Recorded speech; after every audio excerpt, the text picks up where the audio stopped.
Aula 11, né? Tá bom.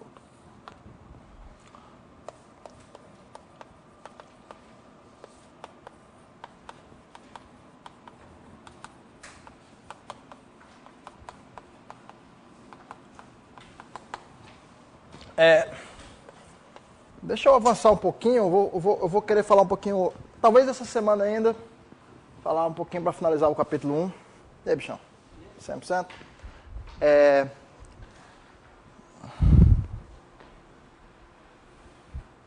Para finalizar o capítulo 1, e aí, na aula passada a gente começou a falar sobre fatoração de funções não negativas, né? E a gente invocou muito o teorema de Klein, utilizou, eu queria tentar aprovar para vocês na aula de hoje. E aí, talvez na quinta-feira a gente volte, ou hoje até mesmo no fim do dia a gente volte e prova a última sessão que eu queria falar do capítulo 1, aquela sessão 14, sobre a caracterização de funções na classe de Polya. De qualquer modo, eu acho que essa semana, depois dessa semana a gente vai dar por encerrado esse capítulo 1, falando quase 100%, acho que teve uma ou duas sessões que eu vou pular, mas depois talvez a gente volte. Terça que vem não vai ter aula, tá? Nessa semana tem aula normal, terça que vem eu vou estar viajando, vai ter aula semana que vem só na quinta, tá? Então eu vou botar um aviso para vocês aqui para começar. Avisos, terça-feira, qual dia? 8, né? Não haverá aula.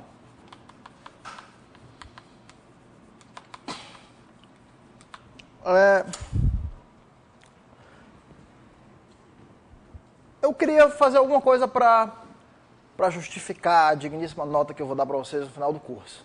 Então eu estou pensando em fazer uma prova semana que vem. Uma prova para vocês fazerem em casa. Tá? Então estou pensando em passar uma prova, já que terça-feira não vai ter aula, vou pedir para vocês copiarem o e-mail de vocês, todo mundo. Passo uma lista, encara como uma lista de exercícios, prova 1 é um take-home exam. Vocês recebem na terça e me devolvem na quinta-feira na hora da aula, tá bom? Sobre o capítulo 1. E essencialmente eu vou botar exercícios que são os exercícios do capítulo 1. Já digo para vocês, o problema 34 vai estar, para ver se vocês fazem. Tá?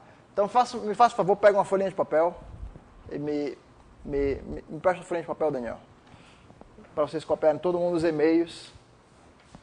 Não sei se os e-mails ficam na lista que estão. Estamos combinados assim?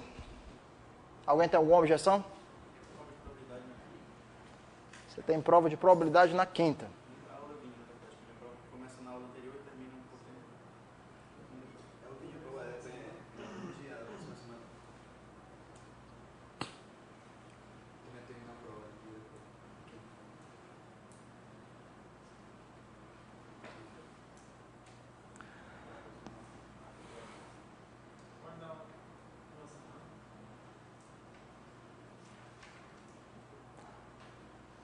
A gente pode fazer isso depois, então. Então, fiquem tranquilos. Mas o preço é único, tá? Se não paga na entrada, tem que pagar na saída. Não pensem que... Então, vamos deixar por isso aqui. Não vai ter... Vamos adiar aí uma semana aqui nossas conversas sobre fazer algum tipo desse tipo, tá? Mas era mais assim, eu não quero fazer nada complicado não, é mais para vocês entregarem alguns exercícios, alguns 5 exercícios e tudo, tá? Só para, de fato, ver se vocês estão entendendo os conceitos básicos aqui do curso. E nada que a gente não tenha feito muito mais avançado em aula, tá? Mas tudo bem, vamos começar.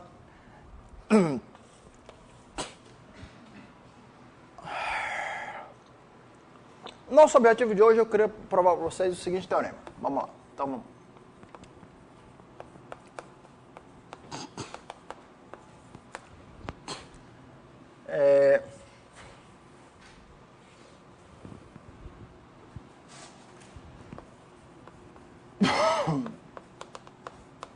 Seja f uma função inteira.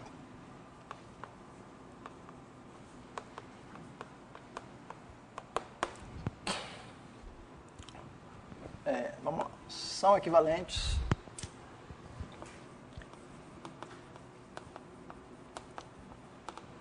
Primeiro, f e f estrela tem tipo limitado no semiplano superior. Segundo, f tem tipo exponencial e vale integral de menos infinito até infinito. Vou botar aqui log mais de f de t, 1 mais t2 dt é finito.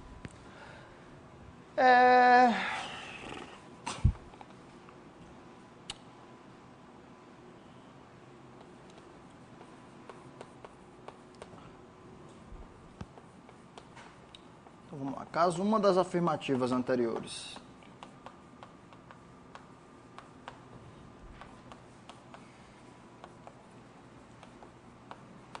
e, portanto, as duas, caso uma delas seja válida,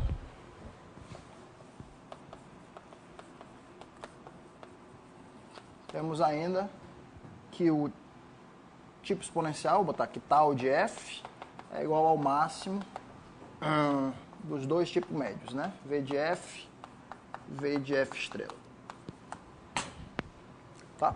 Então, lembrando aqui para todo mundo, o que é o tipo exponencial, só para quem não estiver lembrando. Meu tipo exponencial é o, vou chamar aqui tal de f, de uma função inteira, tá? É o lim sup, quando o módulo de z vai para o infinito, dessa quantidade, log de f de z sobre módulo de z, né? E o meu tipo médio, né, o v, que eu vou chamar v de f, para uma função de tipo limitado no semiplano superior, é simplesmente o lim sup, quando y vai para infinito, log de f de y sobre y. Tá? Ou seja, o tipo exponencial é o lim sup quando você pega sobre todos os possíveis raios, tá? E o meu tipo médio eu só pego sobre essa reta vertical aqui. Tá? Então, o que o nosso teorema de Klein está dizendo é o seguinte: se f estrela tem tipo limitado em U, então a f vai ter tipo exponencial, e ainda vai valer que o tipo exponencial no máximo é governado pelo que acontece quando f vai no eixo imaginário para cima e quando f estrela vai no eixo imaginário para cima. Mas f estrela indo no eixo imaginário para cima é essencialmente f indo no eixo imaginário para baixo. Então, o que está acontecendo aqui é que o comportamento aqui e aqui vai determinar o comportamento no resto do plano complexo. Isso é muito bacana.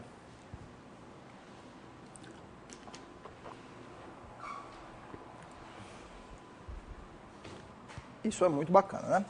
E lembrando que o f estrela, né? Tá? Lembrando que o nosso f estrela de z é, de novo, o f de z barra barra, tá? Sempre o f estrela vai ser isso daqui. Alguém de vocês teve a chance de pesquisar um pouquinho sobre a prova do Teorema de Klein? Você já viu isso aí em algum lugar?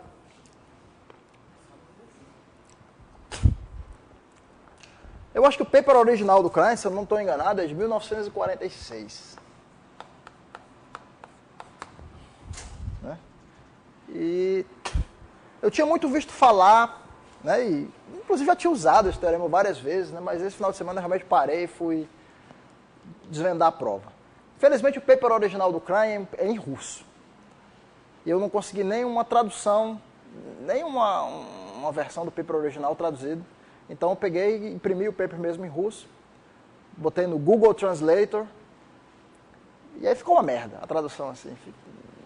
O Google Translator, a ideia é muito boa, mas eu acho que a execução ainda está muito pobre. Né? De repente melhora. Mas então dava para desvendar algumas palavras assim. E aí tinha as equações, obviamente a parte matemática do paper, eu conseguia definir, mas as palavras em russo lá não dava. Né? Então eu peguei um misto assim, peguei uns 2 livros também, mas os 2 livros que eu vi, usava coisas assim, bastante diferentes, e talvez mais avançadas do que o que a gente está fazendo aqui, mas eu imaginava que isso aqui devia ter uma prova, digamos assim, mais simples. Né? E eu consegui fazer um misto de coisas assim, que eu vi no paper, com o que eu vi em outros 2 livros que eu peguei para olhar como referência, e o que a gente fez aqui na aula, eu acho que a gente consegue fazer uma prova desse teorema aqui, essencialmente autocontida com o que a gente já fez. Então vamos lá. E a ideia vocês vão ver que é muito bonita. Né? Isso aqui realmente é muito bonito. Vamos. Tem uma parte que a gente já fez, né? Que eu já mostrei para vocês. Então, vamos fazer a prova disso aqui. Qual foi a parte que a gente já fez? A gente já fez, quer dizer, a parte fácil, teoricamente, é que isso, 2 implica 1, né? E intuitivamente, deveria ser mais fácil mesmo, porque tipo exponencial é uma coisa bem mais forte do que o tipo médio, né? Você tem tipo exponencial em particular. Ela tem, pelo menos essa parte aqui do tipo médio limitado, né? O 2 implica 1 a gente já fez.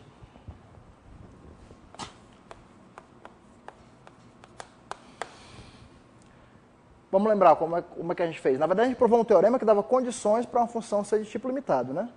Não sei se vocês lembram que a condição para ser tipo limitado era que deveria ter essa condição estrela. Né? Condição estrela mais lim sup de f de y, desculpa, de log de f de y sobre y, quando y vai para infinito. Esse lim sup ser finito, né? Qual era a outra condição? Era o liminf, quando r vai para infinito, de 1 sobre r2, integral de 0 até π, né? Log de f de r elevado a i θ. Era isso? Log mais, né? Isso aqui ser 0, né?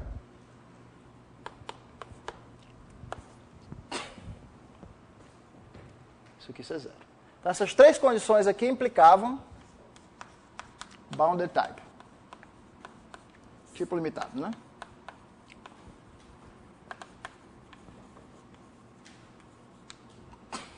Inicialmente, a minha f só precisava ser definida no semiplano superior, tá? Mas aqui, no caso, eu estou trabalhando com a f inteira. Melhor ainda, tá? Então, essas 3 condições implicavam o tipo limitado em 1. Então, se eu estou te dando estrela de graça, né? Faz parte da hipótese, estou assumindo estrela, né? E a condição de ser de tipo exponencial garante isso e isso, né? O tipo exponencial garante a segunda, obviamente, porque o tipo médio é uma reta particular do tipo exponencial. E isso daqui vai ser menor do que um e elevado a r, né? Isso aqui vai ser menor ou igual que r, você divide por r2, dá certinho, né? Então, o tipo exponencial implica essas duas e a gente está essencialmente completo nessa parte, tá? Vocês lembram onde é que essa condição aqui entrava?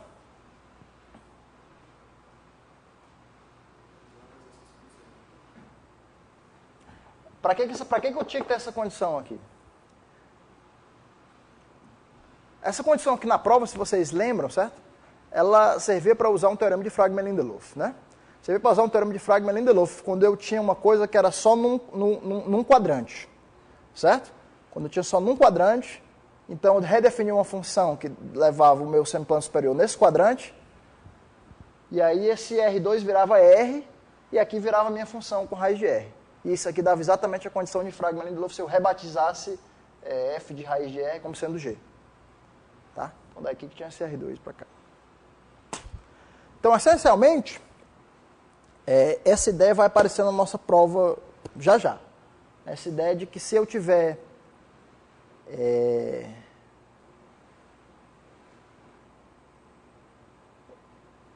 um certo, digamos assim, se eu tiver um certo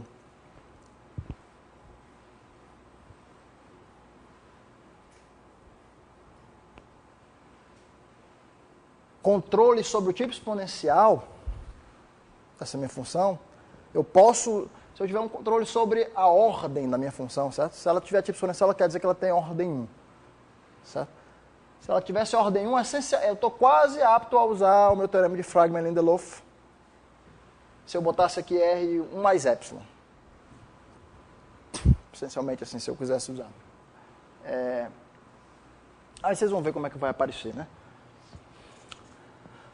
Tá bom. Então, isso aqui a gente já fez, há umas 2 aulas atrás. Nós vamos hoje concentrar os nossos esforços em provar que 1 implica 2. Tá. Obviamente, aqui você faz para cima e para baixo, tá? Do mesmo jeito que f tem tipo limitado em u, agora você trabalha com f estrela. Se você trabalhar com f estrela, vale também a mesma coisa, né? Porque f é igual a f estrela aqui, o módulo na reta. E vale isso aqui também para f estrela. Vale isso aqui também para f estrela, porque f estrela tem o mesmo tipo exponencial da f. Beleza. Então vamos fazer a segunda parte.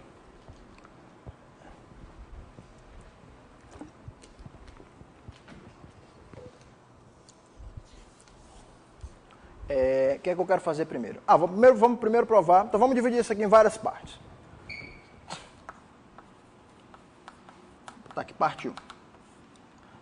Vamos provar que essa afirmação estrela vale.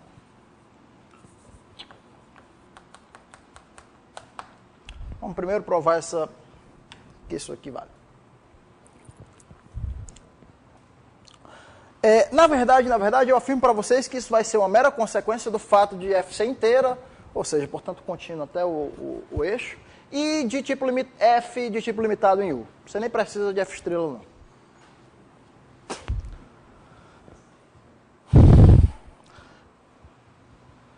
Então, como é que a gente vai fazer isso daqui?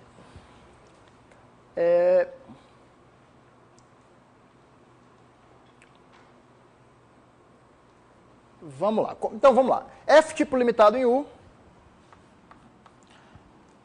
F de tipo limitado em U, eu sei que eu poderia escrever a minha F de Z como sendo, então, minha fatoração de Nevanlina me diz que F é um produto de Blaschke, B de Z, E elevado menos I HZ,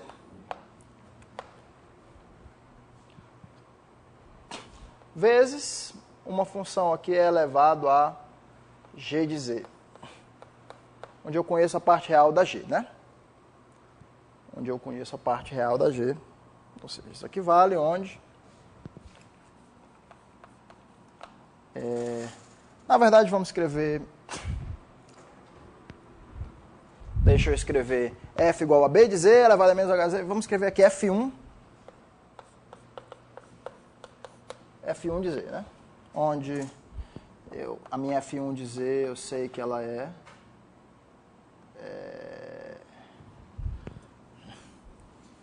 eu sei que a parte real...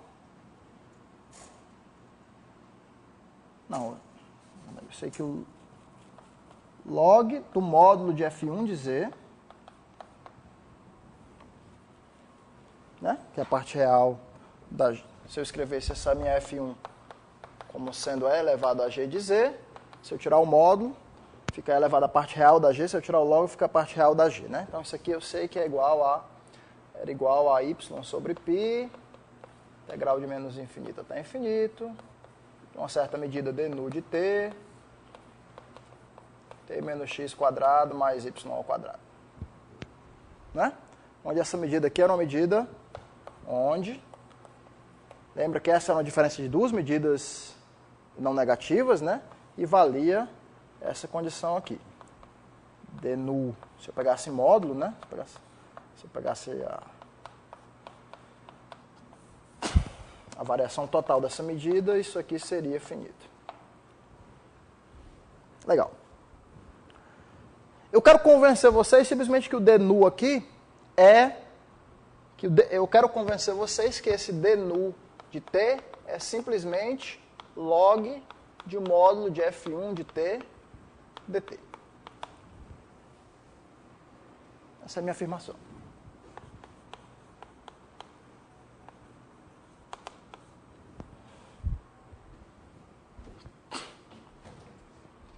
Tá?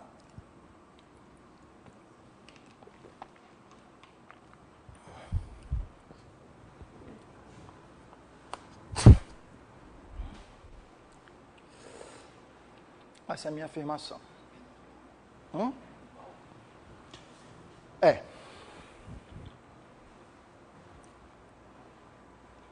Vamos ver. Vamos ver como é que eu faço isso.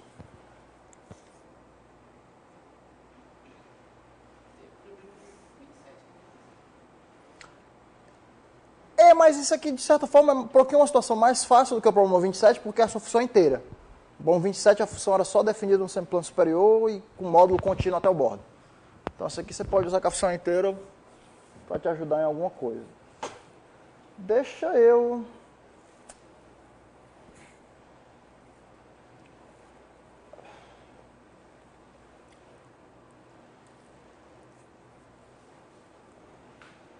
Tá, então a primeira coisa que eu quero falar para vocês é o seguinte, essa F1 aqui, observa que essa F1 aqui, ela é analítica. Se eu disser para vocês que essa F1 é analítica, onde é que isso aqui? F é inteira, né? Eu sei que esse produto de Blaschke aqui é convergente em qualquer compacto longe dos Zn barra, né? O produto de Blaschke aqui pega só os zeros no semiplano superior da F, tá? Então os N barra estão no semiplano inferior estritamente. Em qualquer compacto longe desses zeros, eu estou bem. Isso aqui define uma função analítica, né? Isso aqui é inteira também. Portanto, essa F1 vai ser inteira onde quer que essa B seja, né? Tá? Então essa F1 aqui, em particular, ela é inteira, ela é analítica em uma região que contém, digamos assim, em um aberto V que contém o bar. Todo mundo concorda comigo? Ela é analítica num aberto V que contém o barra, porque essa daqui né? Quer dizer, em o barra eu não pego nem um zero Zn barra, eu posso ir um pouquinho mais. Tá. Então o que acontece é o seguinte,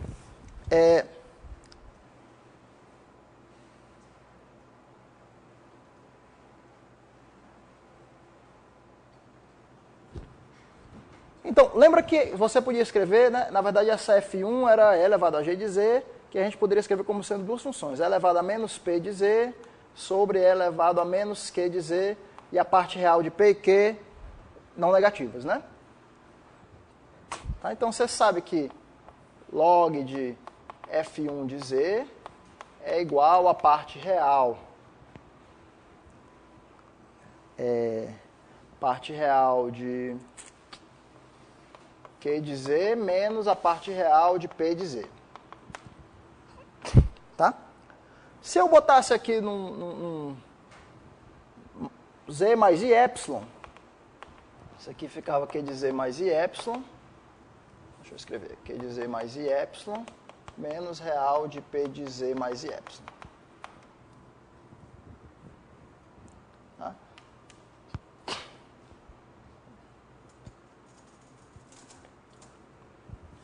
Tá.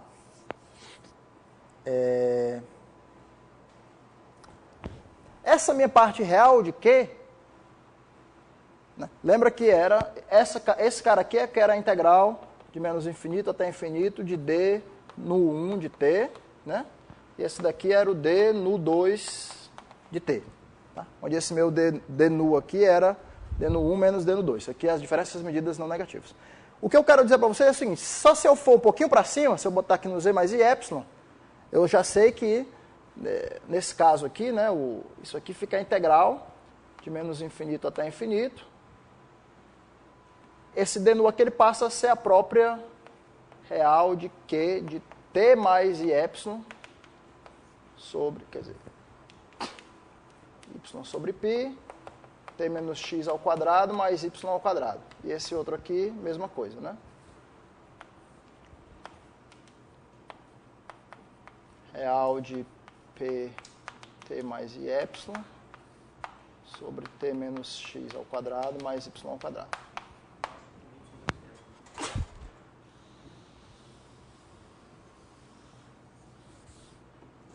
T mais y dt. Desculpa, o que foi?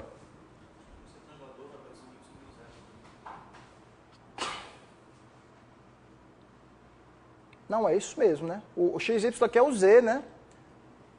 E esse aqui é o valor da minha função na reta real. Mas eu estou querendo dizer que aí a função fica sendo...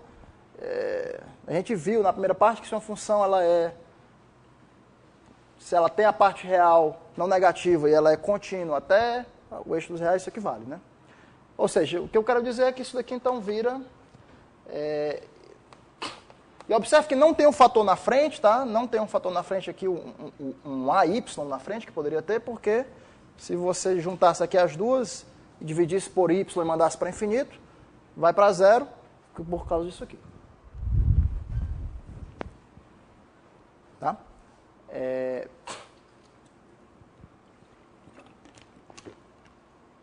Então, a única coisa que eu quero dizer para vocês é que no nível epsilon, né? No nível epsilon, eu tenho um log de F1 de Z mais I epsilon é igual a Y sobre π, integral de menos infinito até infinito, de quem? Quando eu juntar esse com esse, fica log de F de T mais I epsilon sobre T menos X quadrado mais... Eu quis fazer só esse passo porque oficialmente a gente fez na prova esse passo só quando a função tinha parte real não negativa, né? Mas isso aqui é uma diferença de duas funções que têm parte real não negativa, então isso daqui vale. O que na verdade eu gostaria de provar é que isso daqui eu ainda posso passar o limite quando o epsilon vai para zero e obter a minha função. Ou seja, quer dizer, lembra quando a gente fez essa demonstração, quando a gente fez a prova da nossa representação de Poisson, se eu pegasse uma função no semiplano superior que tem a parte real não negativa, eu encontraria as medidas μ epsilon. Medidas μ epsilon era dada por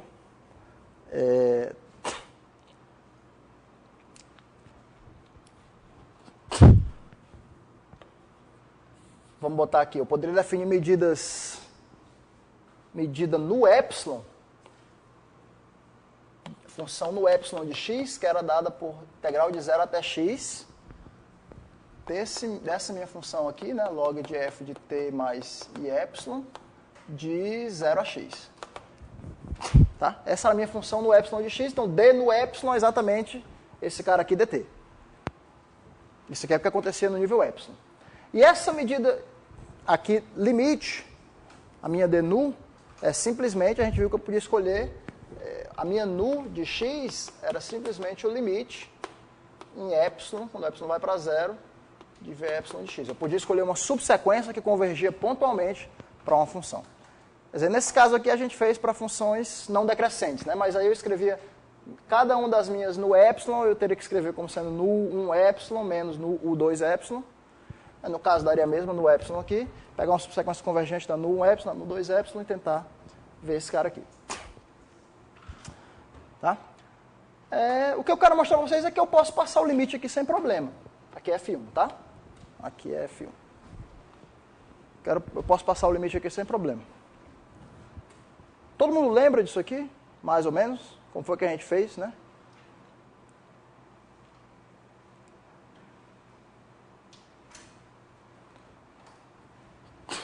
Tá. Então, o grande lance da representação de Poisson com medidas aqui é que, essencialmente, quando a função for contínua até o bordo, você pode botar simplesmente a função aqui, né? A parte real dela. Tá? Mas, caso haja algum problema, nesse caso aqui, o único problema que pode acontecer aqui é que esse log desse módulo aqui pode explodir, que a função pode ser zero no bordo. Tá? Mas vou mostrar para vocês que isso não tem problema não, que esse nu de x, no limite de nu epsilon, esse limite quando o epsilon vai para zero desse cara aqui, eu queria concluir que isso daqui é a integral de 0 até x de log de f1 de t dt. Ou seja, eu posso passar o epsilon para zero aqui. Tá? Isso aqui vai me mostrar, se eu provar isso daqui, vai me mostrar que essa função aqui ela é absolutamente integrável. Tá? E que o meu d nu é igual a log de f1 de t dt.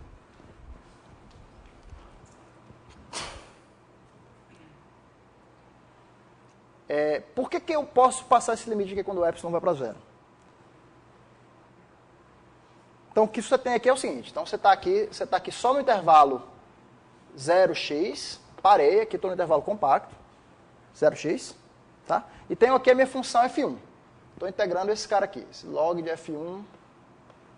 F1 não tem zeros no semiplano superior, né? F1, do jeito como eu escrevi aqui, F1 não tem nenhum zero no semiplano superior. Então, isso aqui tudo é um número finito, limitado, bonitinho, né? Na verdade, a função log de f1 de z, né, é uma função que é analítica no semiplano superior. Isso aqui é simplesmente a parte real dela. Tá? Então você está vindo com essa função aqui. Você está vindo em cada retinha aqui do 0x e está tentando passar o limite quando o epsilon vai para 0. Bem, a gente já concluiu de que essa F1 aqui é analítica. É analítica numa região que contém, analítica numa regiãozinha que contém aqui esse meu semiplano superior. Se eu chegar aqui do 0 até x e a minha F1 não tiver nenhum zero aqui, eu sei que ela não tem nenhum zero em cima, se ela não tiver nenhum zero aqui embaixo, não tem problema nenhum. Essa função log de F1 vai ser analítica numa vizinhança que contém esse retângulozinho aqui, e eu posso, então, portanto, limitada, isso aqui eu posso passar o limite usando convergência dominada. Né? Então, o meu problema é se ela tiver alguns zeros aqui. Mas se ela tiver a F1, ela sendo analítica aqui, ela pode ter alguns zeros aqui nesse segmento, mas ela não tem uma quantidade infinita de zeros. Ela só tem uma quantidade infinita de zeros, por quê? Porque ela é analítica aqui, se tivesse uma quantidade infinita de zeros, ela teria que ser zero everywhere. Né? Então, ela só tem uma quantidade infinita de zeros aqui. Tá? Aí, beleza. Então, o que é que eu faço? Eu vou fatorar essa minha F1, eu vou fatorar esses zeros aqui que aparecem. Vamos chamar esses zeros aqui de x1, x2, x3, blá, blá, blá. Quantidade infinita de zeros. Então, eu vou escrever a minha F1 de Z como sendo uma F2 de Z vezes o produtório de 1 menos, se você quiser, Z sobre xk, k de 1 até nzão. Tá? Quantidade finita de zeros só nesse lugar aqui. Aí, beleza. Eu vou olhar para a minha função log de F1 de Z. Isso aqui é a parte real dela, né? Log de F1 de Z vai ser log de F2 de Z mais a soma dos logs desse cara aqui. Né? Então, se eu passar a parte real desse igual a parte real desse mais parte real desse. Em particular, log de módulo de F1 de Z, se você quiser, que é a parte real, né? De módulo de F1 de Z igual a mais log de... Beleza, se eu quisesse passar o limite, vindo aqui, e mais epsilon, nessa parte aqui eu não teria problema nenhum para passar o limite, né? Não teria problema nenhum para passar o limite. Porque essa função não tem nenhum zero aqui. Tudo bem, você poderia pegar todos os zeros fora de um cubão aqui, né? Está tudo dominado. Então aqui eu poderia passar o limite. E aqui, por que eu poderia passar o limite? Agora vamos estudar só um fator desse aqui. Vamos estudar só um fator desse e provar que eu posso passar o limite. Tá? Vamos estudar só um fator desse. Quer dizer, não precisaria nem ter escrito assim, né? Poderia ter escrito, sei lá, vamos escrever Z menos xk mesmo. Quantidade finita de zeros. Z menos xk. Se tiver só um fator desse, por que eu posso passar o limite da integral de 0 a x do módulo desse cara? Né?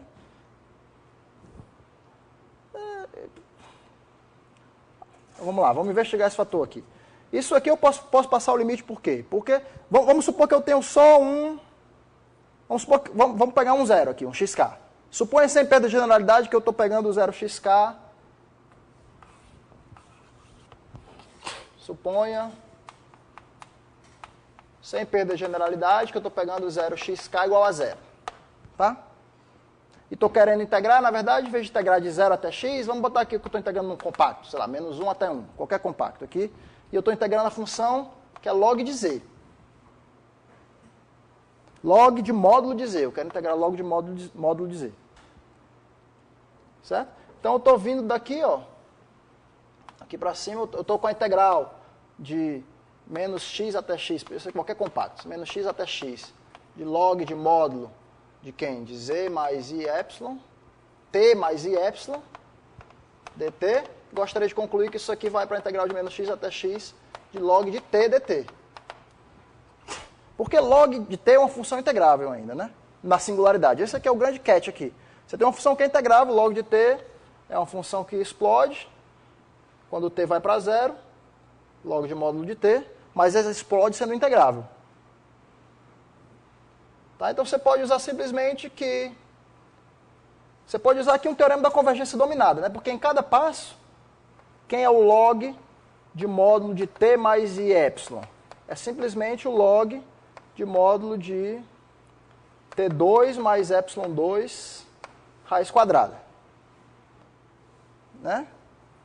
Que é, se o epsilon for muito pequeno e o t for muito pequeno, isso aqui é menor ou igual do que o log de módulo de t. Né? O log de módulo de t, o t2 mais epsilon2 está à direita do t. Então, todos esses caras aqui estão limitados por log de módulo de t. Tá? Se você se restringir a um pedacinho pequeno aqui. Ou seja, no resto é tudo limitado, e nesse pedacinho pequeno, log de t mais y é menor ou igual do que o log de módulo de t, e log de módulo de t é integrável. Então,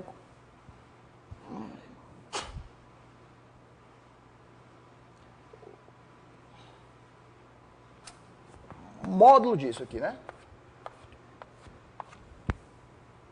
Concorda? Módulo disso aqui, né? Porque eu quero limitar essa função aqui em módulo, né? Então, eu estou limitando essa função aqui por uma função L1. Isso aqui eu vou usar o teorema da convergência dominada, né? Então, aqui eu concluo aqui pelo teorema da convergência dominada. Que eu posso passar o limite em cada um desses caras aqui. Tá claro isso? Por que quando isso aqui vai, quando o epsilon vai para zero, esse cara aqui converge para esse? Tá? Longe da singularidade não tem problema nenhum, então reparto aqui a singularidade, e na singularidade você domina isso aqui por isso. Isso aqui é integrável, portanto, posso passar o limite quando epsilon vai para zero, isso aqui vai para isso. Tá legal? Portanto, quando eu passo o limite quando o epsilon vai para zero, esse cara aqui está ok, esse cara aqui está ok, cada um desses caras aqui estão ok, como eu tenho só uma quantidade finita de caras, isso é importante. Isso aqui é que é a diferença desse problema aqui para o problema número 27. O problema número 27 não assumia que a função era analítica, que era só contínua até o bordo. Então, se você tivesse uma quantidade infinita de caras aqui sendo zero, você ia esculhambar o negócio. Né? Mas como tem uma quantidade só finita e cada um desses caras, você passa o limite, você depois volta e você tem isso daqui. Né? Portanto, sua medida nu de x é exatamente esse cara aqui, log de f1 de t. Deixa eu apagar aqui.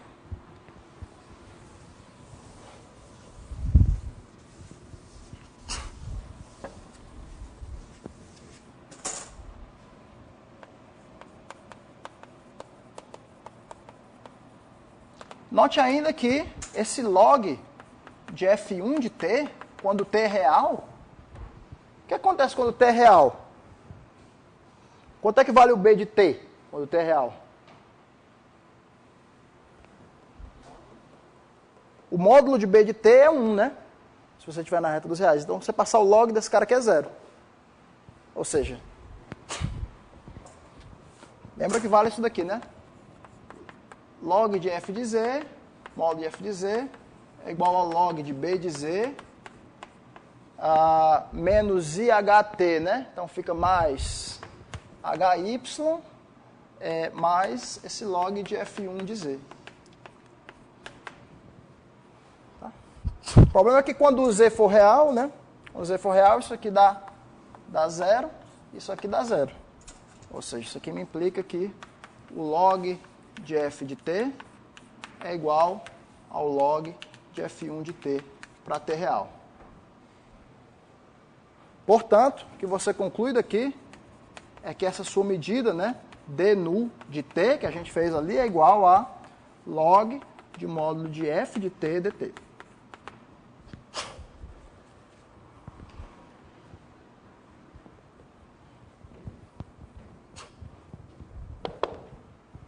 Tá? E agora, você usa essa condição aqui. Você sabe que, pela prova do teorema de Nevanlina, que essa d nu aqui, ela é, se pegar o módulo dela, a variação total dela, ela é integrável contra esse kernel 1 mais t2. Né?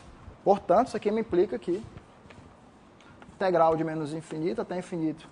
Se eu passar o módulo nessa função aqui, módulo de log de f de t dt, que equivaleria a passar, isso aqui por definição é o módulo, a medida módulo de d nu, se você quiser, que isso daqui seria finito. Tá? E aí isso aqui implica estrela, né? Porque a estrela tem um log mais, ou seja, o log mais ou é o próprio log de f de t, ou é 1. Né? Se o log de f de t for menor do que 0, esse log mais vai ser, desculpa, ou é 0, né? Então isso aqui ou é 1 ou é 0. Estou provando aqui mais ainda do que a estrela, estou provando que esse negócio aqui ele é, quer dizer, mesmo quando o log de f de t fique negativo, o módulo dele ainda é integrável. Certo? Isso aqui ainda é mais do que estrela. Então, em particular, isso aqui implica estrela. Tá claro? Beleza. Então, novamente, a essência da coisa aqui é simplesmente você provar que essa medidazinha de nu que aparece aqui, na verdade, é uma coisa que você conhece. Né? Isso aqui é como se a sua função fosse contínua até o bordo. Você tem alguns zeros para trabalhar lá, mas esses zeros não causam problema, porque são singularidades, a quantidade finita de singularidades, e cada uma delas é integrável. Essencialmente, você pode passar esse limite até lá. Tá? Beleza? Então, pronto. Provamos a parte 1, que é a parte mais fácil. Tá.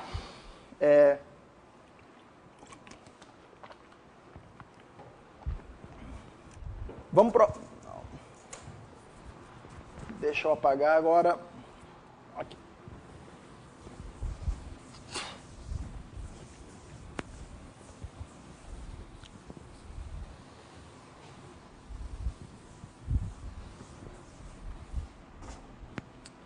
Parte 2.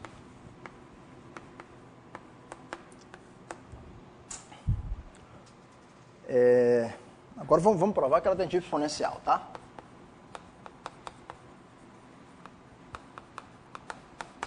Como é que a gente vai fazer isso? Eu vou dizer para vocês qual vai ser a estratégia que a gente fazer isso. Né? Então aqui a gente vai ter que usar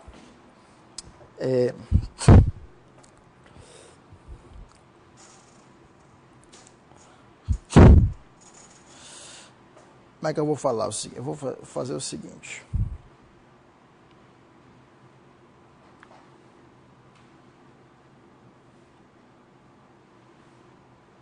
Se vocês já pensaram nesse problema alguma vez antes, vocês vão notar que a dificuldade, ela aparece porque você tem um controle aqui, você tem um controle do crescimento da função nessa reta. Certo? A dificuldade aparece exatamente quando você tenta controlar o crescimento da função na reta perpendicular, aqui no eixo dos reais. Né? Porque essencialmente esse controle aqui em cima ele vai emanar para um cone aqui. Então a primeira ideia da prova é você fazer isso, o controle que você tem aqui nesse eixo imaginário, fazer ele emanar para um certo cone, ou seja, provar que tipo exponencial aqui, quero que você comece. Você começa com tipo exponencial só nessa reta, implica tipo exponencial nesse cone. Num cone com abertura, mas o cone não pode ser 90 graus.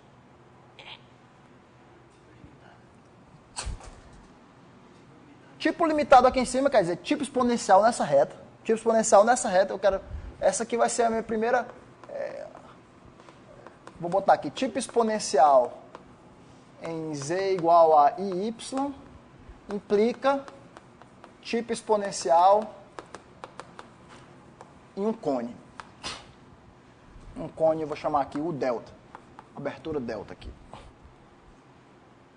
Certo? O segundo ingrediente da prova vai ser eu provar que a minha função f tem uma certa ordem. Tem uma certa ordem. Que eu quero provar que ela tem ordem 1. Tipo exponencial quer dizer, no sentido de variável complexa, quer dizer que a função tem ordem 1, né? Mas eu vou provar que f tem ordem menor ou igual do que 2, por exemplo. Ou seja, eu vou provar que a f pode crescer, a princípio poderia crescer no máximo como e elevado a z quadrado. Vou provar que a f tem a ordem no máximo 2.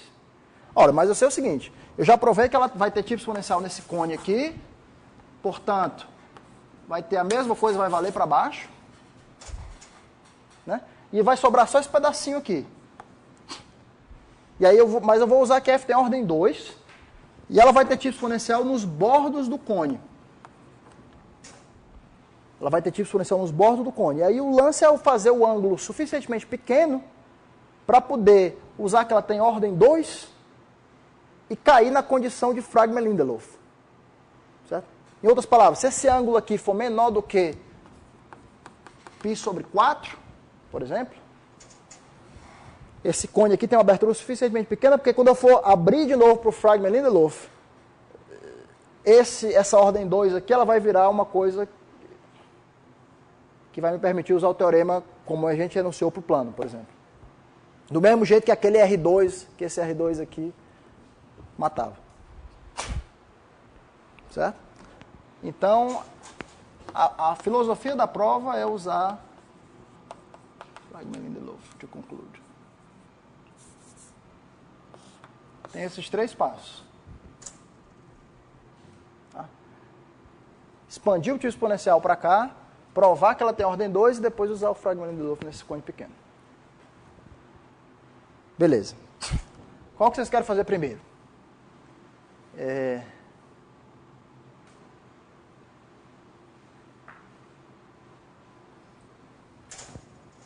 Qual que vocês querem fazer primeiro, meu?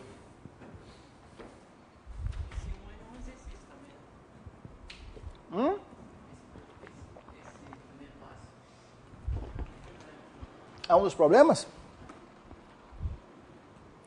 Onde que está? Você lembra?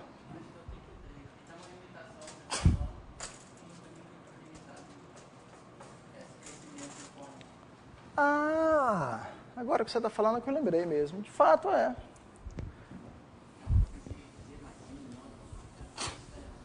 Mas vamos pensar como é que a gente vai fazer isso daqui. Vamos pensar.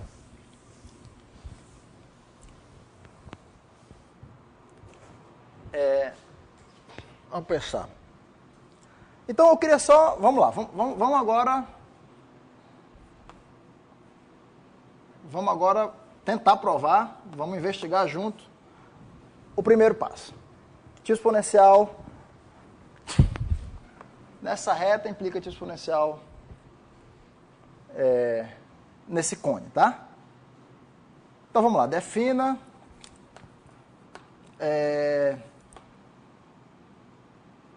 Vamos botar aqui, vamos chamar de V aqui, né? Vamos chamar esse cone aqui VW. Isso aqui é o conjunto dos Z, pertencente ao semiplano superior, tal que delta é menor do que o argumento de Z, que é menor ou igual do que π menos delta. Estou nesse cone aí. Delta positivo, tá? Delta positivo.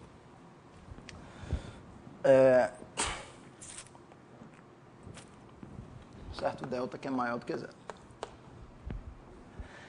E aí você vai lá com a única coisa que você tem na mão. Você tem na mão, quer dizer, esse negócio de F e F estrela tendo tipo limitado é para você fazer o argumento para cima e para baixo. Então a única coisa que você tem para lidar é que F tem tipo limitado. F tem tipo limitado, a única coisa que você pode ter é a fatoração. Então vamos lá. Então, a gente tem a fatoração B de Z elevado a menos IHZ vezes a função que eu chamei aqui de F1 de Z. Certo? Então isso aqui me implica que log de módulo de F de Z, eu vou reescrever aqui, é igual ao log de módulo de B de Z, mais HY, mais log de F1 de Z.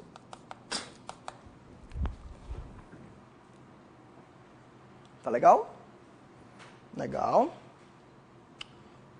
Então vamos lá. Log de módulo de B de Z é sempre menor ou igual que 1, então isso aqui é menor ou igual do que HY mais log de F1 de Z.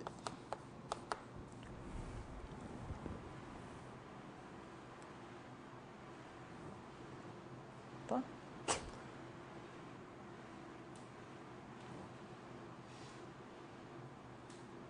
Quer dizer, por um momento, vamos deixar essa função aqui como tá, porque ela é bonitinha, ela já me dá um tipo exponencial. Vamos trabalhar só com esse cara aqui, né? Então esquece...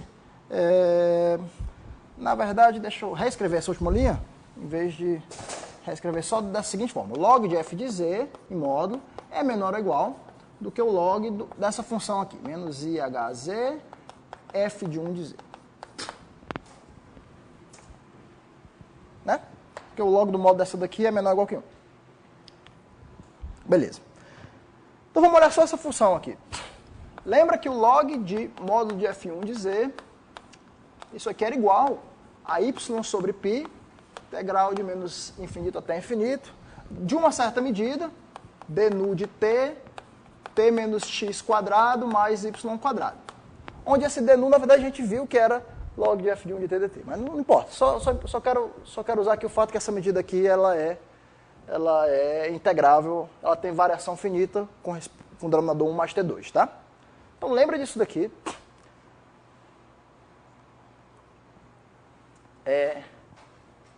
E qual é o problema? Qual o problema? Eu só quero, antes de fazer a conta, só motivar para vocês por que eu tenho que pegar um cone com abertura positiva, né? O problema aqui é se eu quisesse fazer o y igual a zero. Se eu quisesse fazer o y igual a zero, de alguma forma eu sei que quando o y é zero, a minha função tem que voltar para isso aqui, né? Mas isso aqui eu não tenho controle nenhum. Se eu fizesse o x igual a zero, o x igual a zero, fica t2, se eu dividisse por y aqui, ficaria t2 mais... quando o y fosse para infinito, t2 mais 1 e passava, e ia para zero. Quando o y fosse para infinito. Então, quer dizer, nesse eixo aqui eu estou ruim, nesse eixo aqui eu estou bem. Deixa eu escrever aqui, então, meu z igual a r elevado a i θ. Tá? E vamos reescrever essa expressão aqui agora em coordenadas polares. Z de r elevado a i θ dá igual a... Quem é meu y? Meu y é r seno θ, né? Sobre π, integral de menos infinito até infinito, d nu de t. E aqui embaixo fica o quê? T menos r cosseno θ mais r seno θ quadrado. Então isso aqui fica r seno θ sobre π, integral de menos infinito até infinito, d nu de t. Aqui embaixo fica quanto, gente? Fica t2 menos 2tr cosseno θ mais r2. Então eu estou beleza, né? Esse seno θ aqui não me atrapalha em nada. Eu só queria dividir por r. O que eu quero fazer é dividir por r e passar o r para infinito. Pegar um raio aqui, né? Um r elevado a i θ, eu quero saber o limite quando o r vai para infinito. Saber o limite sobre todos os raios. Fixei meu ângulo θ, quero saber dividir por r, passar o limite. Quando o meu x fosse zero, né, eu já teria t2 mais y2 dividido por y, já teria o que eu quero, né? Porque eu quero usar uma convergência dominada aqui para o meu limite ir para zero. Aqui eu estou quase lá, eu tenho t2 mais r2, tenho esse termo aqui. Exatamente, né? Mas aí eu vou usar agora que o cosseno de θ, é um cara que é menor do que 1, ele não é 1. Tá?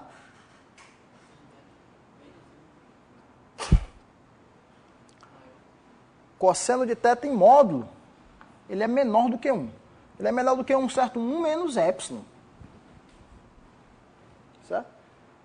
Então, o máximo que esse cara aqui pode ser, esse denominador aqui, ó, ele é T2 mais R2 menos 2TR cosseno θ.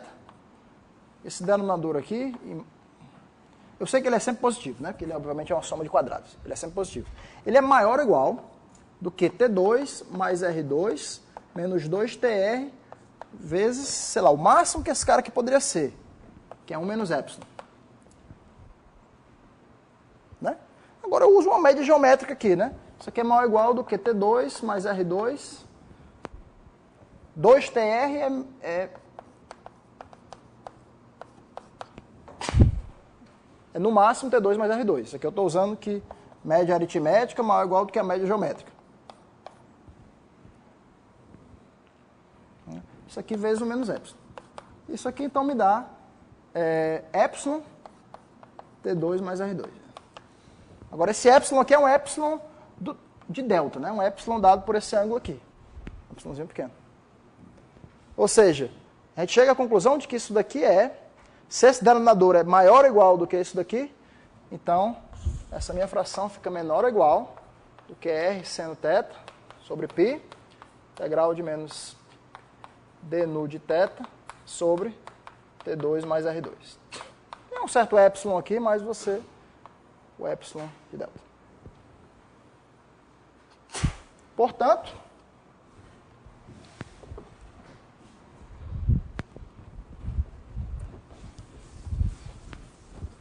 você está tranquilo nesse cone, né? Você está tranquilo nesse cone, isso aqui te implica que o quê?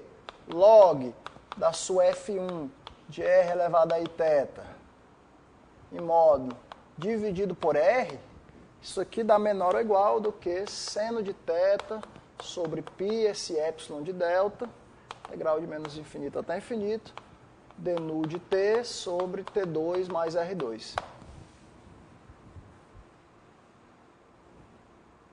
Tá tranquilo? Se você quiser, você joga fora esse seno de θ é menor ou igual que 1, menor ou igual que esse daqui. E agora você tira o limite, então. Então, lim sup, quando R vai para infinito, desse cara aqui é menor ou igual do que o lim sup, quando R vai para infinito, desse cara aqui. Agora, esse cara aqui já não... Esse cara aqui está parado, né? Depende só do meu ângulozinho. Esse cara aqui eu sei que vai para zero.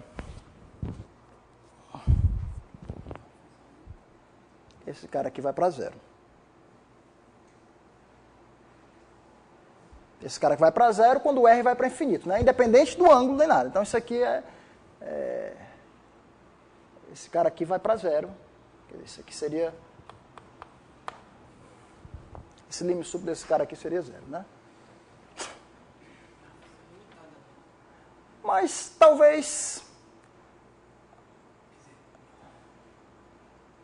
Ela vai ter tipo exponencial zero. A F1 vai ter tipo exponencial zero. É isso que eu quero. Tipo exponencial zero em qualquer parte desse ângulo aqui, né? Ou seja, então vamos reescrever isso aqui da forma correta. Ou seja, dado qualquer epsilon maior do que zero, eu sei que F1 de Z é menor ou igual do que uma certa constante C, que depende de epsilon. Agora, esse epsilon não é esse mesmo epsilon não, tá? Talvez eu devesse mudar aqui. Agora é um outro epsilon. Deixa assim. Dado qualquer epsilon maior do que zero, F1 de Z é menor ou igual do que um C epsilon elevado a epsilon Z. Para qualquer Z pertencente ao meu V delta. Tá claro? Como é que eu escolho isso aqui? Basta escolher escolha um R suficientemente grande, de modo que esse cara aqui, sobre isso, né, seja menor do que esse seu epsilon novo aqui. Tá? Ou seja, eu estou querendo dizer que F1 desse cara é menor ou igual do que E elevado a epsilon Z. Aí você bota uma constante grande aqui na frente só para controlar quando o R é pequeno, né? Quando o R é pequeno. Mas quando o R é pequeno, essa função aqui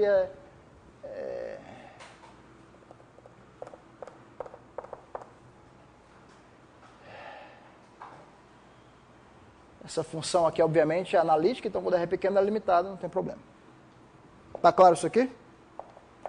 Tá bom.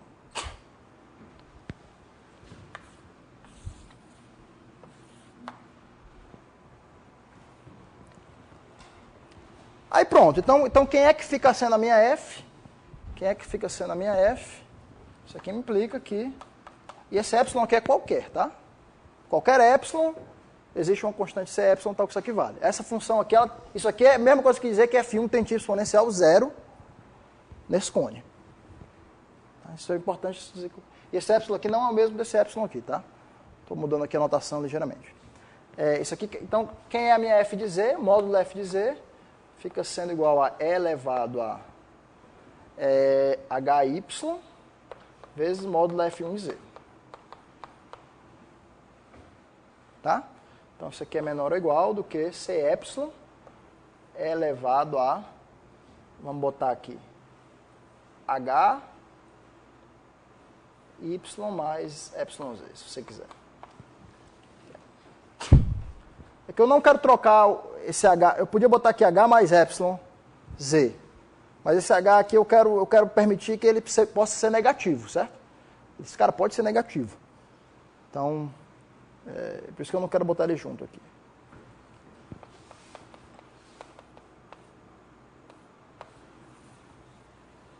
Então, você chegou nisso aqui. Para qualquer Z, nesse seu cone V delta. Dado epsilon, existe uma constante Cy, tal que módulo de f de Z menor ou igual do que E elevado a HY mais epsilon módulo de Z, para qualquer Z nesse cone V delta. Ou seja, f tem tipo exponencial nesse cone. Tá? F tem tipo exponencial nesse cone, e o tipo exponencial é essencialmente o H. Porque esse epsilon aqui é qualquer. Tá? Qualquer epsilon maior do que zero.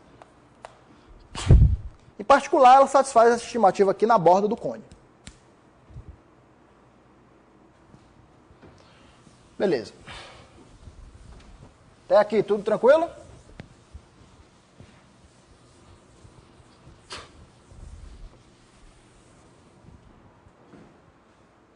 O relógio parou?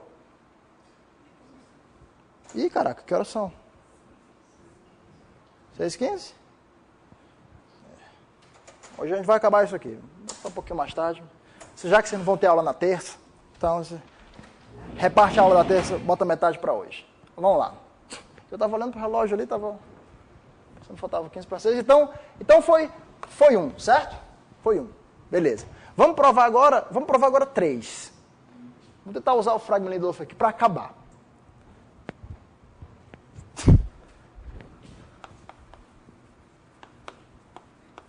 Lembra que isso daqui vale para qualquer delta, tá, gente? Para qualquer delta eu tinha essa limitação aqui.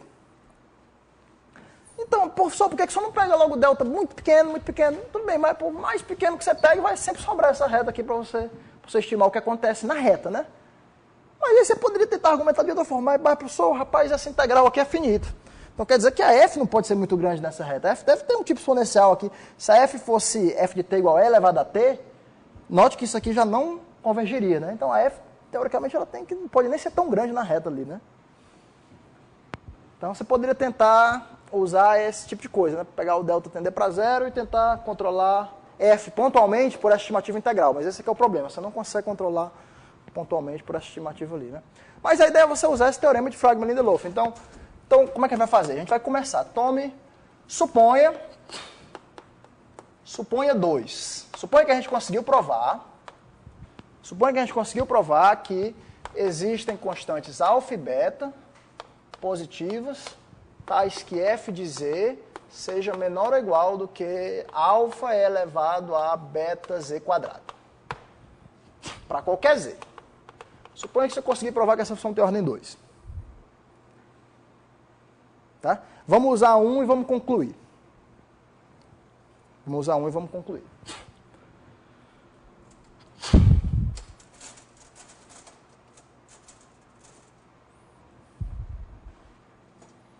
Como é que eu faço isso?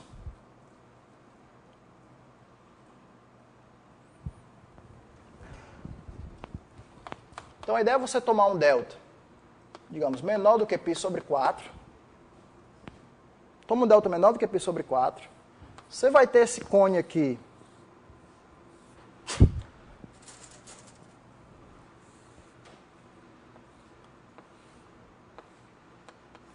Você vai ter o seu cone aqui que você... O conezinho tem abertura 2 delta. Tá? E do lado do cone, essa tua função aqui tem tipo exponencial. Ela cresce no máximo como sendo... tem tipo exponencial dada por isso aqui, h mais epsilon. Né?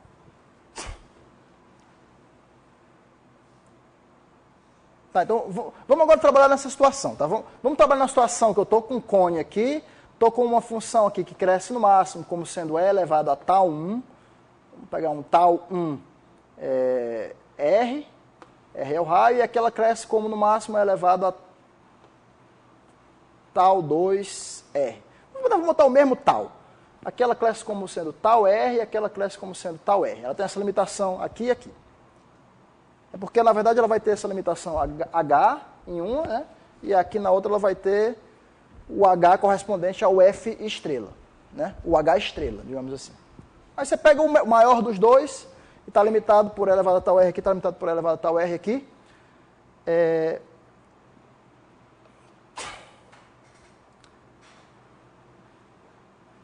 Então, a minha afirmação é o seguinte: pega uma função que é limitada por E elevado a tal R aqui e aqui, que tem ordem 2 e que a abertura desse cone aqui é menor do que π sobre 2. Então, ela tem essa mesma limitação dentro.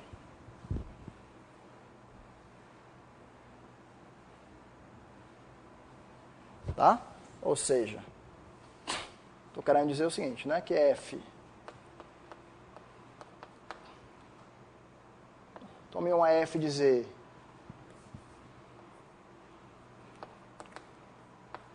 que seja menor ou igual que é elevado a tal Z. Aqui, se você não... Estou jogando fora essa constante, eu posso botar mais um epsilonzinho ali para frente, tá? Posso botar um limitado. Menor ou igual que C elevado a tal Z. Aqui, digamos assim, se o Z for R é elevado a θ 1, ou R é elevado a θ 2. Tá?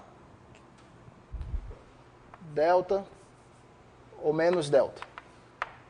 Supõe que isso aqui, supõe que F de Z seja menor ou igual do que alfa elevado a beta Z quadrado.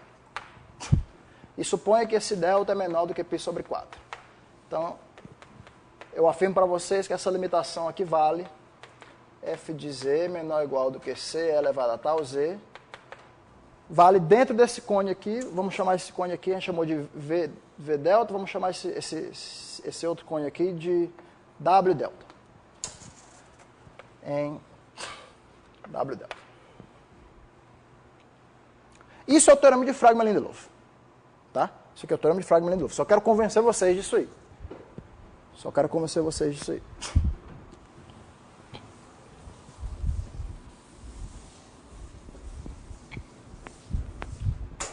Na verdade, até quando vocês forem ver em outros livros, né, o teorema de Fragment-Lindelof está enunciado assim, para cones. Tá? A gente fez o semiplano, mas a gente sabe que a gente pode fazer o truquezinho de transformar o semiplano no cone. Eu só quero mostrar para vocês o que é que eu quero fazer aqui. Só me dá um minuto.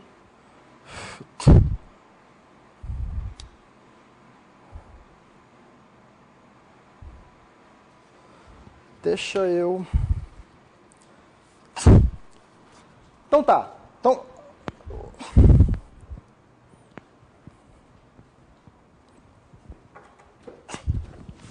Vamos admitir que eu estou com uma função com essas três propriedades aqui. F tem esse crescimento exponencial, tal Z, aqui e aqui.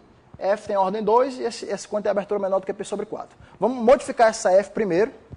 Deixa eu modificar essa F e considerar uma nova função G.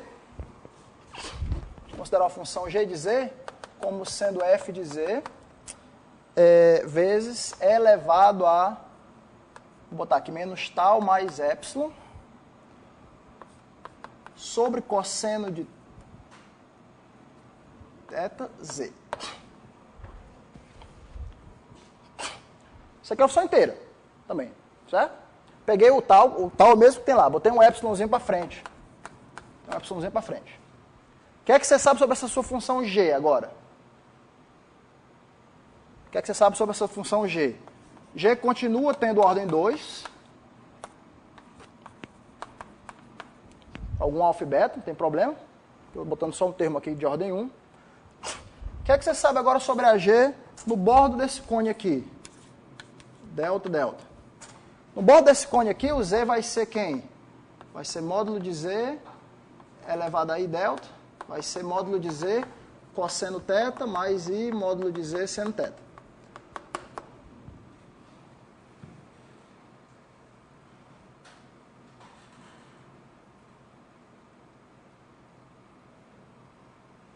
Em particular, quem é o módulo da G? O módulo da G é igual ao módulo da F vezes E elevado à parte real disso aqui, né? Agora a parte real disso aqui, a parte real de Z é módulo de Z cosseno θ. Cosseno θ, cosseno delta, né? Estou aqui no delta ou menos delta, tá? O cosseno é o mesmo. Tá? Então, o módulo de Z sobre cosseno delta vai cortar aqui.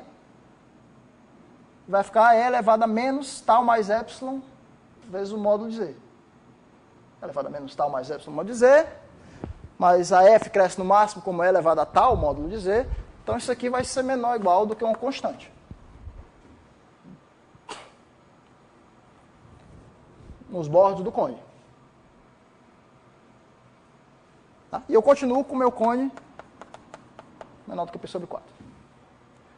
Ok, isso aqui é apenas uma simplificação para eu agora botar a função limitada. A função aqui está limitada no bordo do cone, ordem 2 e π sobre 4. Beleza. O que eu faço agora? Pega esse cone aqui, roda, se você quiser, roda para cá, fica assim. Tá? Fica assim de modo que esse negócio aqui fica menor do que 90 graus. Vamos dizer que essa daqui é G, que essa daqui é G1. Rodei. E agora eu vou considerar G2 de Z. Agora eu vou considerar um mapa que leva esse meu eixo aqui, né? Então, ou seja, vou considerar G2 de Z como sendo G1 de quem? G1 de Z, essa abertura aqui, lembrando que é 2 delta. Então fica Z, se fosse π sobre 2, seria raiz quadrada, né? É uma coisa que é mais do que raiz quadrada. Se fosse aqui, seria Z.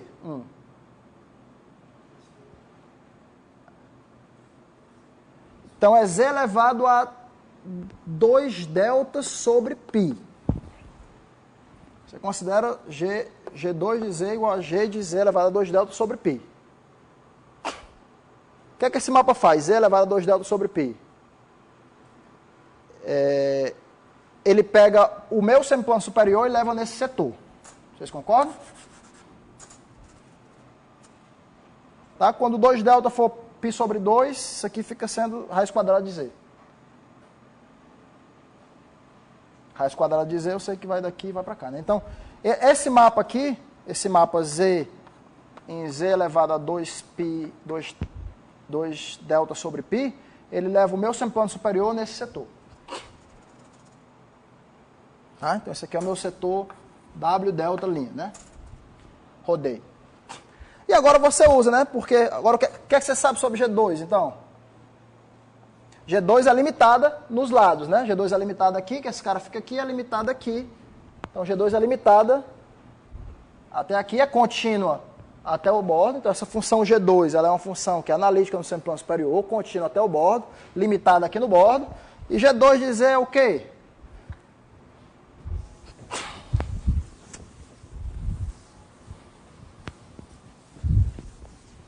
Bem, qual a limitação que você sabe sobre G2 de Z? G2 de Z é menor ou igual do que, quer dizer, igual a G1 de Z elevado a 2 delta sobre π, que é menor ou igual do que alfa vezes E elevado a beta vezes esse cara aqui de dentro ao quadrado, né? Vou usar essa expressão aqui. Tem ordem 2.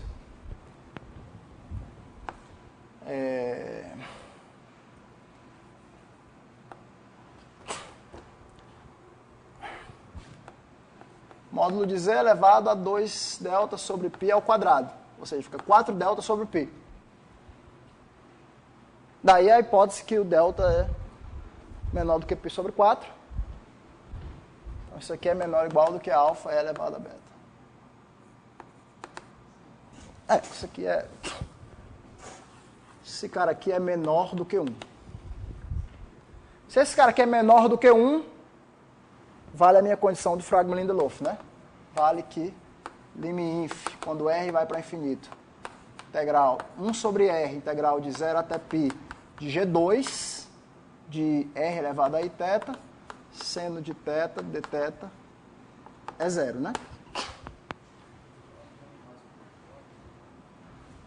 Log mais.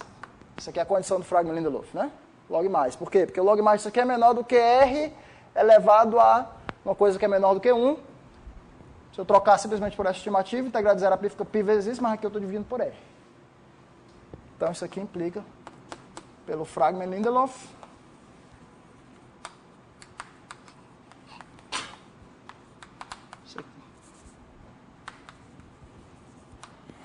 G2 de Z é menor ou igual do que essa constante, em todo o semiplano superior.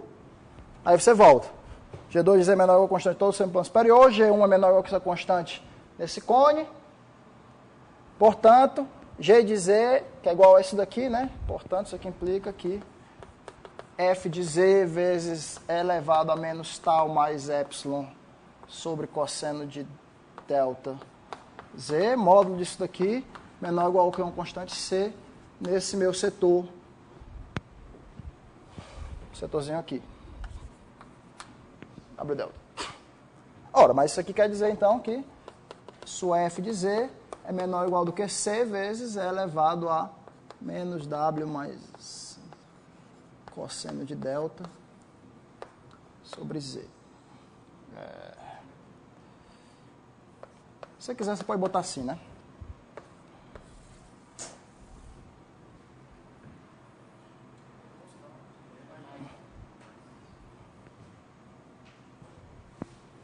Pronto. Beleza?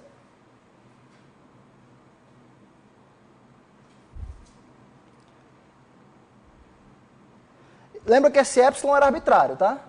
Esse epsilon aqui para qualquer epsilon que eu tinha, e esse delta também eu poderia fazer pequeno como eu quisesse. Então vamos essencialmente eu provei agora que a F tem tipo exponencial dentro desse cone, né? Ou seja, vamos ver que a F tem tipo exponencial no plano inteiro. Agora vamos só ver quem é o tipo exponencial que eu consegui, tá? Quem foi o tipo exponencial que eu consegui? Então essa primeira aqui, a minha F é a minha F original, né? Minha F original. Eu sei que no bordo desse cone aqui, ela tem... Vamos supor agora, só por um minuto, que os dois Hs, que aqui eu vou fazer a mesma coisa para cima e para baixo, tá? Usando F e F estrela. Vamos supor que os dois Hs sejam negativos. Vamos supor que os dois Hs sejam negativos. Então o que você encontra aqui, isso aqui você joga fora, e aqui ficaria C epsilon é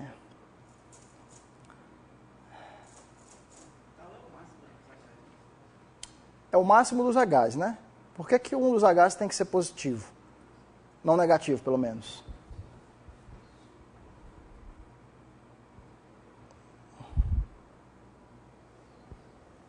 Quero concluir só...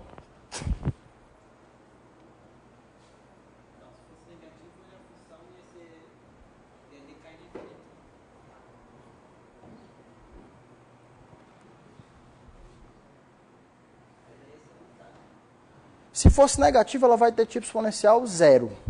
É isso que eu quero concluir.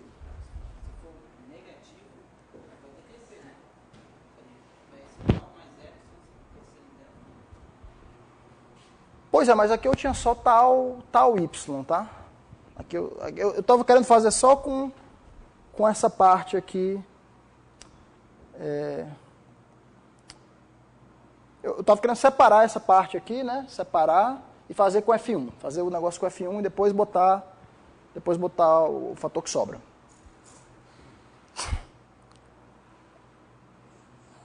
Deixa eu pensar aqui um minuto.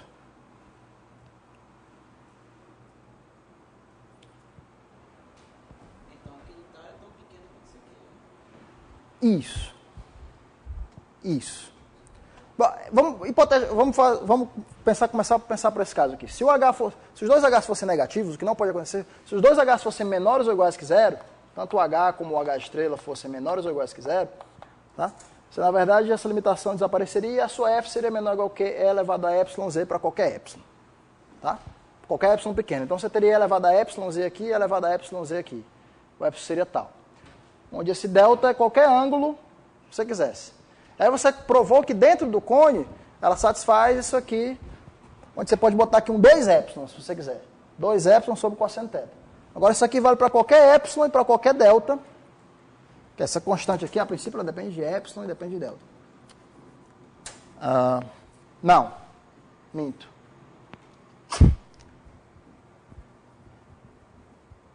Não tem problema. Essa constante aqui depende de epsilon e depende de delta. Né?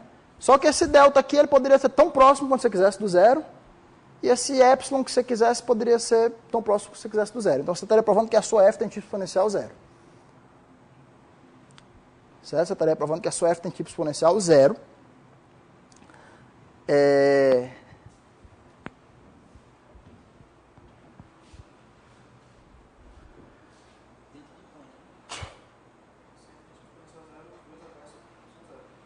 Teria tipo exponencial zero no plano complexo inteiro. Fala de novo. Os dois Hs...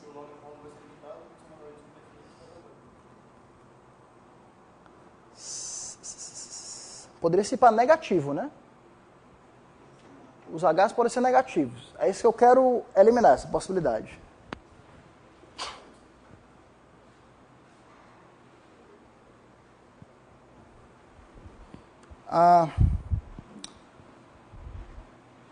Tá, mas agora... Tá. Na verdade, isso não pode acontecer, né? Porque... Vamos pensar.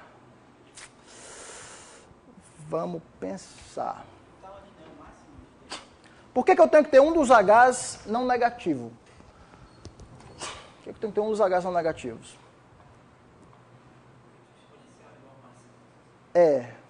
Mas por que eu tenho que ter um desses dois tipo médios? Esse mesmo argumento vale para um tal negativo. Vale para um tal negativo, sim. Se tomasse o máximo, valeria a mesma coisa. Você concluiria que a função decresce se o tal fosse negativo. Tá, mas é porque isso daqui não é menor ou igual do que Hz, né? Se o H for negativo, HY não é menor ou igual do que Hz. É o contrário, né? Maior ou igual. Aí que está o problema. Mas, de qualquer forma, o x e o y, a razão está limitada, né? Então... Mas eu quero concluir por um modo mais simples, né? F estrela tem tipo limitados em U.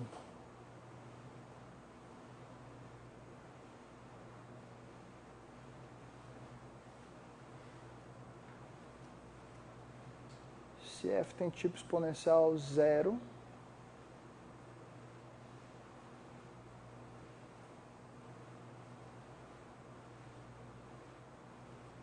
então esse h vai ser menor do que zero.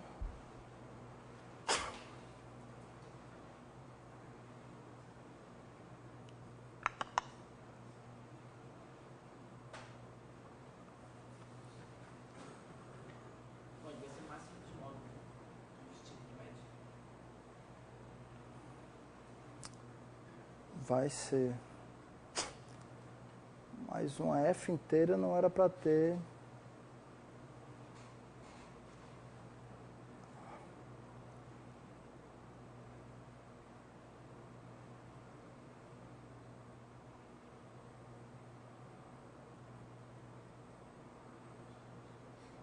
Não era para ter.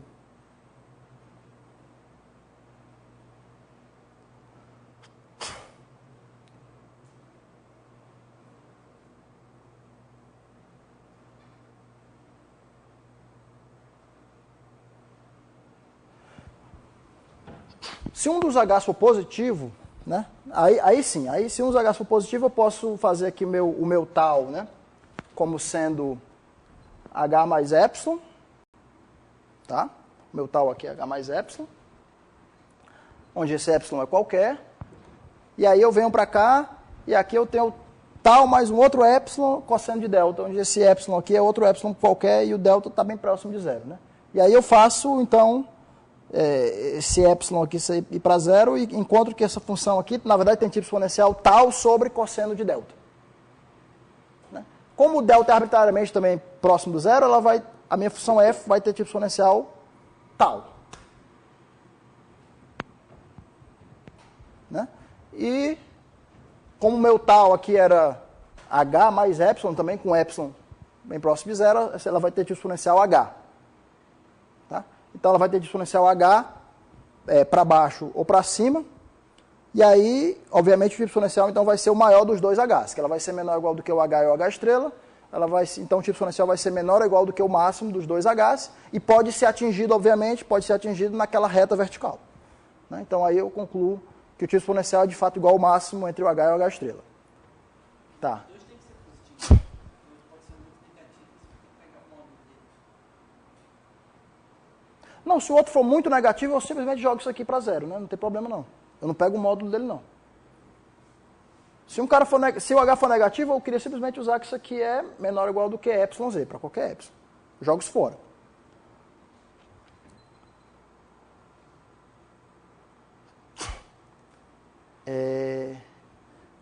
Tá, agora eu só queria eliminar a possibilidade desses dois h's serem negativos. Ou pelo menos tratar isso aqui de uma outra forma.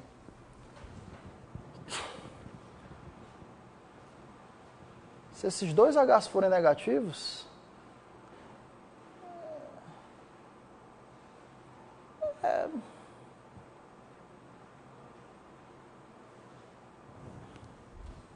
que aqui é o HY, né?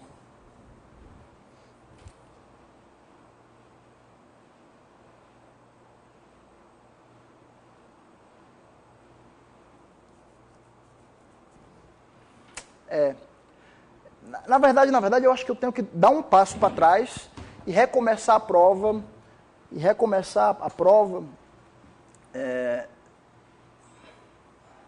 Recomeçar a prova um passo atrás. Porque, na verdade, esse fator aqui ele é pequeno, né? Eu posso essencialmente eliminar esse cara. Esse epsilon aqui eu vou eliminar no final.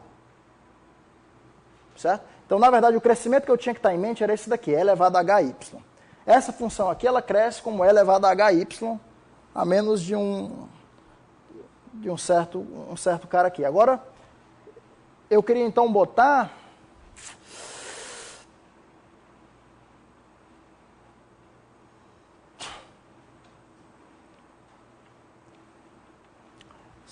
Talvez seja mais inteligente a gente botar tudo em função de y aqui. Você pode pegar a função. Você provou para dois. Se algum for positivo, né? Aí depois você vai e modifica a função. Usa a mesma prova. Deixa eu fazer só uma modificação, então. Talvez aquele seno de θ que a gente botou aqui fosse mais interessante, certo? Então, deixa eu explicar para vocês como é que é a modificação do começo. Quer dizer, não tem como eu ver que o H e os dois H's não podem ser negativos. Na verdade, eu vou usar essa prova para ver isso daí. Por quê? Porque aqui a gente tinha um R seno θ. É o Y, certo? Então, na verdade, eu vou dividir aqui por Y. Tá? Eu não vou eliminar aquele seno θ, vou dividir aqui por Y. Então, quer dizer que essa função aqui, esse f de z, né? Agora sim, eu posso tomar um R para qualquer R grande, esse cara aqui fica menor ou igual do que epsilon. Então, eu vou concluir de que F1 de Z é menor ou igual do que E epsilon Y. Certo? Tá claro isso? Então, eu vou concluir essa estimativa aqui. Porque isso aqui vale para raio grande, né? Isso aqui é menor. Lembra que aqui eu estou dividindo por Y, que é o R seno θ. Tá? Então agora deixa eu fazer toda a minha prova de novo. Se eu tivesse aqui Y. Então esse cara aqui é um E elevado a tal, cresce como E elevado a tal Y, que é o elevado a tal Y, tal aqui é H mais epsilon. Vamos voltar para cá. Deixa agora eu...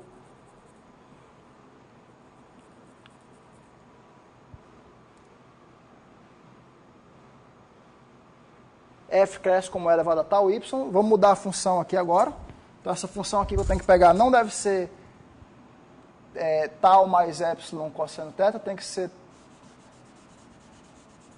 tal mais epsilon iz.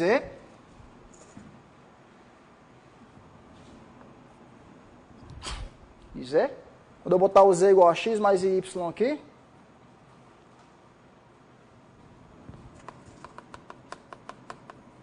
eu botar o z igual a x mais y aqui, vai ficar menos y.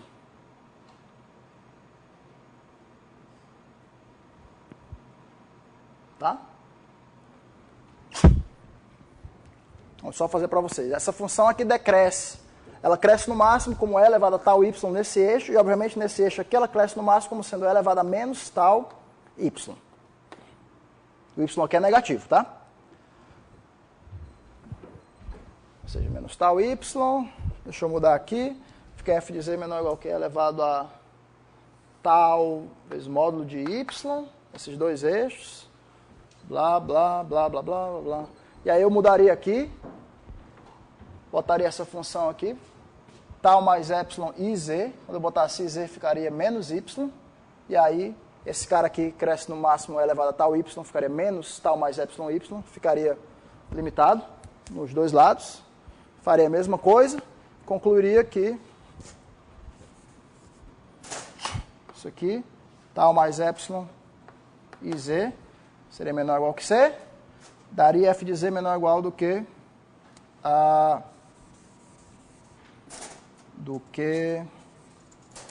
c vezes elevado a tal mais epsilon small de y. Certo? Então você acaba de fato provando essa limitação aqui, que é um pouquinho mais forte do que eu estava botando, né? Estava botando aqui com z, você pode fazer, na verdade, ela tem tipo exponencial, e esse tipo exponencial depende não do modo de z, mas do modo de y. Né? Agora você vai para inicialmente. Esse tal aqui era h mais epsilon, qualquer h, tá? Para o h e para o h estrela. Né? E aqui no final você encontra simplesmente tal mais outro epsilon. Então fica o h mais 2 epsilon, ou h estrela mais 2 epsilon. Então isso aqui fica menor ou igual, certamente menor ou igual do que c vezes e elevado ao máximo, né? Entre h e h estrela, mais 2 epsilon, vezes y.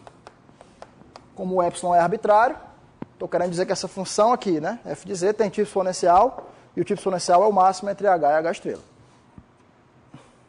Certo? Em particular, o máximo entre h e h estrela tem que ser maior ou igual que zero. Tá? E é como era de se esperar. A função tem tipo limitado, o que eu estou querendo dizer é que o máximo valor do tipo exponencial vai ser atingido, de fato, numa dessas duas retas verticais. Tá? Tá claro isso aí? Eu deveria ter voltado aqui para o começo e não ter desistido desse seno θ aqui, tá? Esse seno θ é importante aqui, porque faz aparecer esse y, faz me dar essa limitação f1 em termos do y, no semiplano superior. No semiplano inferior, obviamente, vai ser menos y, então eu posso botar aqui como módulo de y. E aí eu volto para a minha f, né? E vou ficar com e elevado a hy mais e elevado a módulo de y. Então, no semiplano superior eu vou ter h mais epsilon, no semiplano inferior eu vou ter h estrela menos epsilon. De qualquer forma, eu vou ter uma função que no cone satisfaz essa estimativa, que é elevada a tal y aqui, elevada a menos tal y aqui. Pego já o maior dos dois tal, para fazer, em módulo, né? Você pode botar tal y, tal módulo de y aqui, se você quiser. Pego já o maior dos dois tals, e aí faço agora essa função aqui. Jogo mais um epsilon para frente, vai ficar limitado, faço isso aqui, chego nessa conclusão, onde tal aqui era o máximo entre os dois. Independente se era positivo ou negativo, é simplesmente o máximo entre os dois. Se for os dois negativos, você está provando que a função decai para todo lugar, então a função tem que ser identicamente nula. A única chance desse negócio ser negativo é que a função seja identicamente nula. O quê?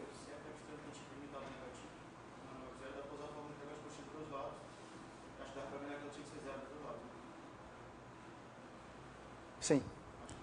Pronto, exatamente, pronto. Saiu uma outra ideia para você provar que ela tem tipo limitado. Pela fórmula integral de Cauchy, ela tem que ser L2, né? Tem que ser L2. Você pode dividir... tem que ser L2. Mas eu acho que dá para fazer também de outra forma. Mas a gente mostrou aqui que... Então, eu vou deixar para fazer a parte final na aula que vem, então, né? A parte final é simplesmente provar que essa função aqui tem tipo... tem ordem 2. Tá? Provar que ela tem ordem 2. Eu não sei se dá fita aí para fazer agora, mas já está tarde, né? Que horas são? 10 para 7. Não, vamos fazer na aula que vem, eu faço essa parte final. Falta provar isso aqui, né? Falta provar que a minha função f tem ordem 2.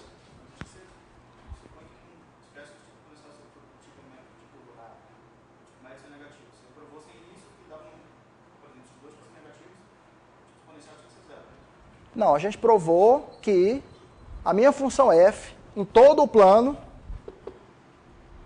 é menor ou igual do que c epsilon vezes e elevado a tal mais epsilon módulo de y. Onde tal é o máximo entre h e h estrela e epsilon é qualquer.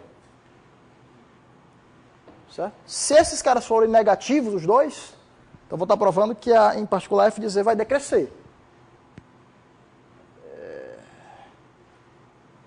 Vai decrescer.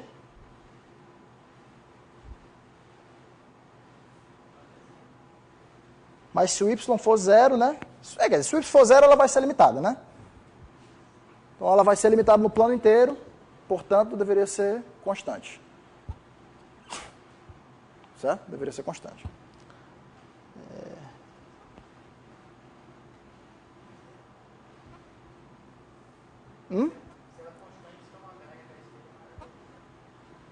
Se ela é constante, ela deveria ser constante, então um dos H's teria que ser maior que zero. Então, a única forma era ser zero mesmo. Constante igual a zero, essas coisas não estão definidas. Você define tipo exponencial e tipo médio para funções que são não identicamente nulas. Tá? E de fato a limitação que vale depende só do módulo de y. Então, faltou só provar isso daqui. Que ela tem ordem no máximo 2. E essa ordem no máximo 2 a gente já viu que poderia ser qualquer coisa. Poderia ser ordem 3, ordem 4, ordem 5, qualquer ordem infinita, porque essa ordem 2 eu só usei para pegar um cone suficientemente pequeno. Mas eu poderia pegar esse delta tão pequeno quando eu quisesse. Então, se eu provasse que essa minha função tem qualquer ordem, eu conseguiria acabar a prova pelo mesmo argumento. Tá? Deixar isso aí para fazer na aula que vem, e aí a gente acaba a prova desse teorema. Valeu, gente.